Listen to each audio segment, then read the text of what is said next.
పెళ్లి తర్వాత మీ ఇద్దరి రిలేషన్షిప్ ఎలా సాగింది? మొదట్లో డైలీ వచ్చేవారు, ఆ తర్వాత వారానికి ఒకసారి రావడం మొదలుపెట్టారు. ఇంకా నెలకి ఒకసారి వచ్చేవారు.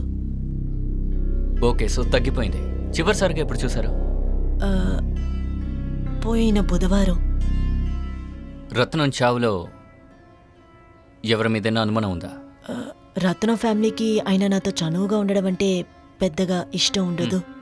ఆయన బామర్ది విజయ్ అని ఆయన ఇక్కడికొచ్చి ఇంటి గుమ్మం బయట గొడవ ఆయన మీద పడుతుంది. మీకు అనుమానం ఉందా? అవును, ఎందుకంటే రత్నం వాళ్ళ అక్క జీవితాన్ని పాడు చేశారని కోపం ఉంది.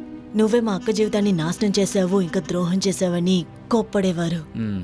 సో ఐ ఫీల్ ఆ, మీ ఇంటిని మేము సర్చ్ చేయాలి. ఇల్లెందుకు సెర్చ్ చేయాలి? రత్నం గొంతు కోసి చంపారు. ఎవరు చంపారో తెలీదు. ఒకవేళ మీరే అయి ఉండొచ్చు కదా. మేడం, నేనెందుకు మేడం అలా చేస్తాను? ఇది జస్ట్ ఒక ఇన్వెస్టిగేషన్ మాత్రమే. రత్నం తరచూ మీ ఇంటికి వచ్చేవారు అంటున్నారు. సో ఇంట్లో సర్చ్ చేస్తే మాకు క్లూ దొరికే అవకాశం ఉంది. సో మీరు మాకు సాయం చేయండి. Okay sir.